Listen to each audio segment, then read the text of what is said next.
পিছনে চলে যায়, শিল্পীদের গলায় পারে না, বাঁশি ফু দিতে দিতে কোথায় চলে যায়, চোখে এক বিন্দু বাড়ি নেই, তাই না? চোখে এক বিন্দু বাড়ি নেই।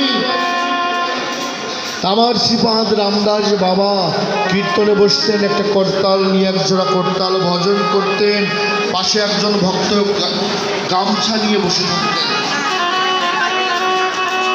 কেন বাবা? প্রশ্ন হতে পারে, কেন গামছা নিয়ে বসে থাকতেন?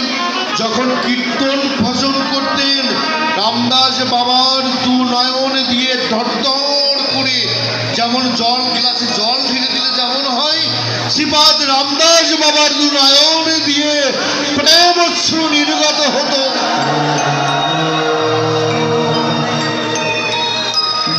দুটি নয়ন দিয়ে দর দর করে প্রেম অশ্রু নির্গত হতো, বক্ষ ভেসে যেত, বক্ষের বসন ভিজে যেত, বহির্বাস ভিজে চপচপ করতো, আসন ভিজে যেত। একজন অনুগত ভক্ত বসে বসে দিত।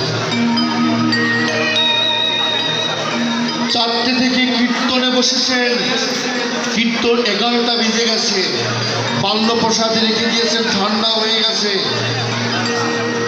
লীলা স্মরণ ভজন করেই যাচ্ছেন, কীর্তন করেই যাচ্ছেন। আজ ভারতবর্ষীয় যত সনাতন ধর্মীয় মাধবাচার্য সম্প্রদায়ের যত গুরু বৈষ্ণব মহাজনের কীর্তন আছেন, সূচক কীর্তন, নির্জান কীর্তন, গুরু বন্দনা, পঞ্চতত্ত্ব যত কীর্তন আছে ঠাকুর মহাশয়ের, সমস্ত কীর্তন পদ রচনা করেছেন, আকর রচনা করেছেন শ্রীপাদ রামদাস বাবা।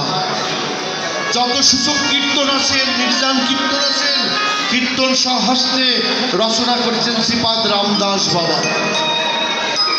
যেখানে আজ পর্যন্ত কোনো কবি, কোনো সাধক, কোনো গুরু বৈষ্ণব কলম দেওয়ার জায়গা পাননি। যেখানেই কীর্তন হন, শ্রীপাদ রামদাস বাবার লেখনী সবাই কীর্তন করেন।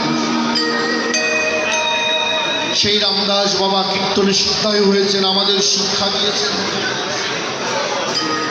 যে তুমি জ্ঞান লাভ করো, তুমি জ্ঞানী হও, কর্মী হও, ধ্যানী হও, যোগী হও, ঋষি হও,